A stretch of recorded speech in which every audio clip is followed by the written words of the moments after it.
Hi ஃபோக்ஸ், இது என்னன்னு தெரியுதா? உங்களுக்கு இது என்னன்னு தெரியறதுக்கு வாய்ப்பே இல்லை. சரி, லோகோ காமிக்கிறேன். லோகோவை பார்த்தாவது இது என்ன ப்ராடக்ட்னு நீங்கள் கண்டுபிடிக்கணும். அப்படின்னு கண்டுபிடிக்க வாய்ப்பே கிடையாது.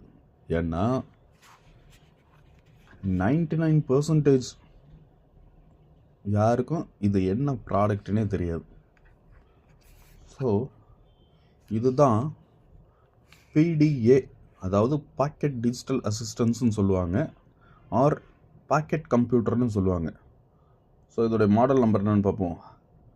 ஹெச்பியோட ஜொனாடா 540 சீரீஸ். இது நிறையா இருந்திருக்கு. விண்டோஸ் பவர்டு, விண்டோஸ் ஓஎஸில் ஆப்ரேட் ஆகக்கூடியது.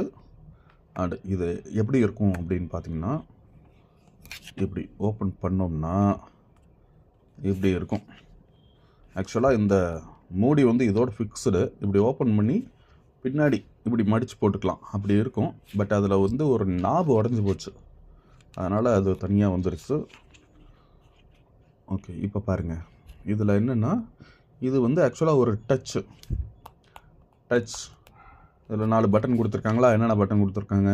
ஹோம் பட்டன், மெனுவு, அப்புறம் அது ஏதோ ஒரு கிரிட்டு, கேலண்டர்னு நினைக்கிறேன். அப்புறம் இது டு டூ, இந்த மாதிரி ஆர்கனைசர். நம்ம வந்து இதில் கான்டாக்ட்ஸு, அப்புறம் என்னென்ன இது கால்குலேட்டரு, கேலண்டரு, இந்த மாதிரி நம்ம இப்போ மொபைலில் சில அக்சசரிஸ் இருக்கு இல்லையா, சில எக்ஸ்ட்ரா திங்ஸ், கேலண்டர் அந்த மாதிரிலாம், அந்த மாதிரி இதில் வந்து இருக்கும்.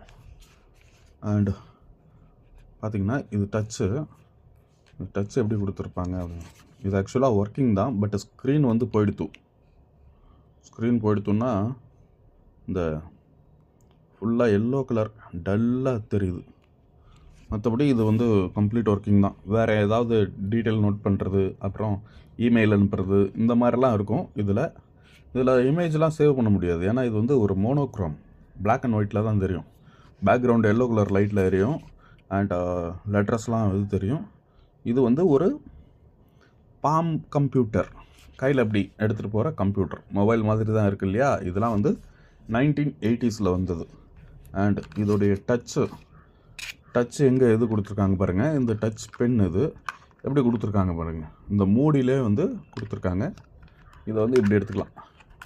இப்படி எடுத்துட்டு இதுதான் அந்த டச் பென். இப்படி டச்சில் தான் ஒர்க் பண்ணணும். ஸோ இன்னொரு கூடுதல் தகவல் என்னென்னா, இந்த டச் ஸ்க்ரீன் அப்படிங்கிறது எப்போ கண்டுபிடிச்சிருக்காங்கன்னு பார்த்தோம்னா 1960களில் டச் ஸ்க்ரீன் கண்டுபிடிச்சிருக்காங்க. எவ்வளோ ஆச்சரியமாக இருக்குது பாருங்கள்.